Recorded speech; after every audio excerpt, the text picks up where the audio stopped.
do all these things, you're fucked. Hey, it's Ryan from the Carb Situation. Remember, I'm not a doctor, I'm not a nutritionist, I'm not a trainer. I'm just a human guinea pig who likes to read a lot and willing to experiment. If you go on the journey with me, maybe you'll learn what I learned. Oh yeah, and I curse a lot. Let's do this. Do not participate in misguided entitlement.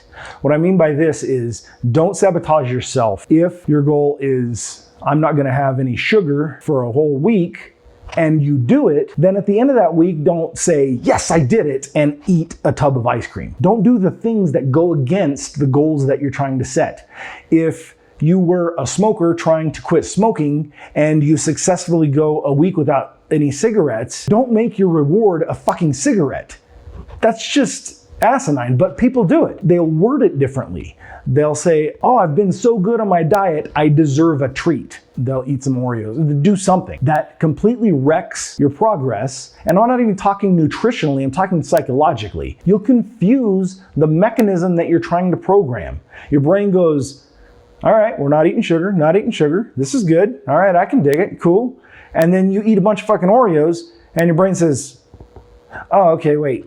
Never mind, maybe I must have had that wrong. Okay, we are eating Oreos, got it. All right, and you've just sabotaged yourself. So do not participate in misguided entitlement. Since you've hit your goal, you're entitled to a reward or a celebration or a treat of some sort. Make it something along the same lines or something very unrelated. Like if you hit your calorie goals for a week, then you can buy a new pair of shoes. I'm sure that makes sense. That one's not hard to grasp, but it's very easy to accidentally fall into. Okay, so let's recap.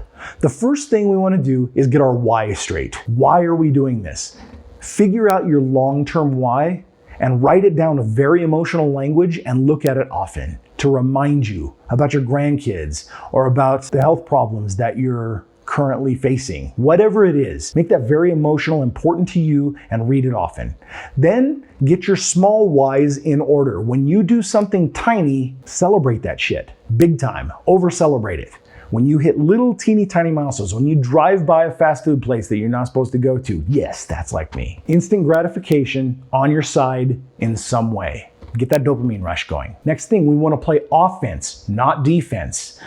Use your willpower wisely to install habits that will run on autopilot later, so you don't have to use your willpower for those decisions anymore. And make sure that you are putting yourself in the best chance to succeed by playing offense with your willpower early and not having to use it for defense as best you can. Next thing we talked about was measuring what you're trying to do, whether it's build a habit or whether it's counting carbohydrates and calories in your diet. Get an app. There's plenty of free ones out there, and they can just scan barcodes, or you can talk to them and say, I ate a ribeye steak, and they'll put it right in there for you.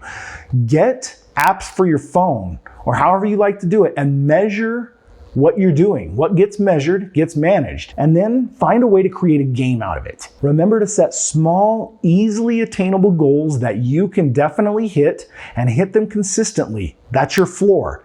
Also, have a ceiling goal. This is what I'm going to try to do today, but if I hit my floor, I won. And the ceiling doesn't even have to really be defined if you don't want to, but have the floor defined. This is the floor. This is the thing. I'm not going to eat any ice cream today.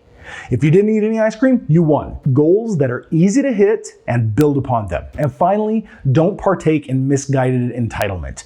Don't sabotage yourself by treating yourself with the thing that you're trying to avoid. So I hope that all made sense, and I hope it helped. This is how I manage my motivation and willpower, and I'm quite successful at it, I think. So if you have any questions or comments, please give them to me below. Check the link below and you can fill out my survey that will take you maximum of 30 seconds to let me know how I can help you better with the carb situation. Don't forget to subscribe to my channel on YouTube. Make sure and check out my website for all kinds of free, easy resources to help you on your journey. That's it for this one. Thanks for watching, and I'll talk to you next time. Cheers.